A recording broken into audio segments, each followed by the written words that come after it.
for turning out today. I'm Nolan from Brooklyn for Peace, a local peace and social justice organization.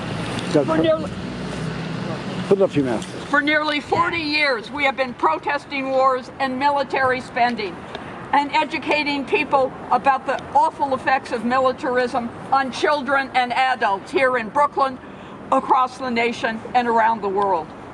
Like all of you, I'm here today because I'm distressed and angry about what is happening in Gaza and about the complicity of the U.S. government in that. Like all of you, I'm here to urge Representative Clarke to speak out forcibly for a ceasefire in Gaza.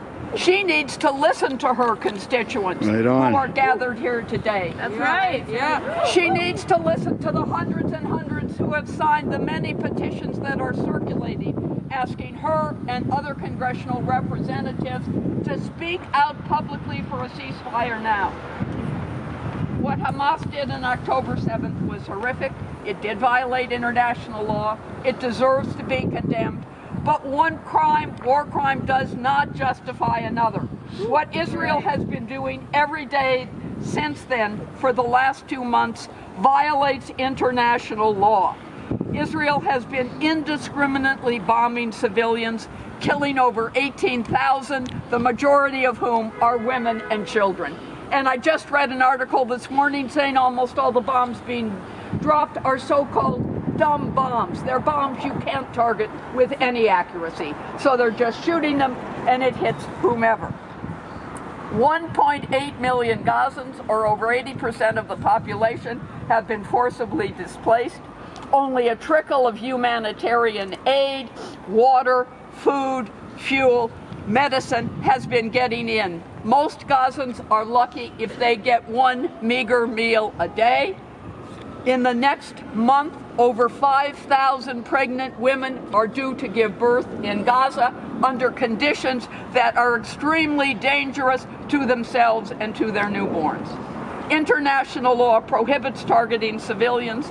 It prohibits forced population transfers and displacements, and it forbids a country from preventing people from getting the minimum of food, water, and medicine necessary for survival.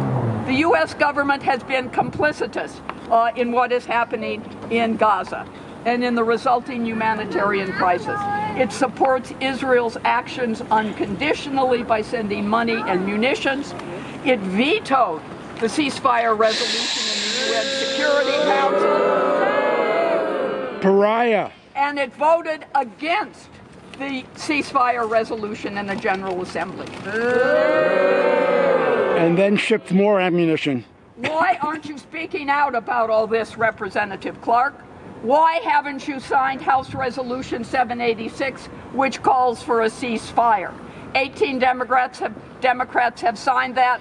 44 others have gone on the record asking for a ceasefire.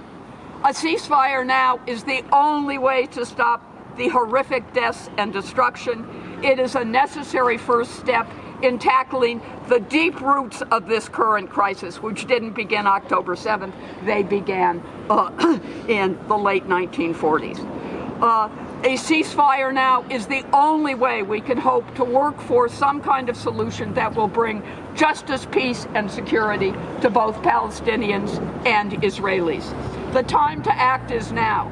Support a ceasefire in Gaza, Representative Clarke. Ceasefire now!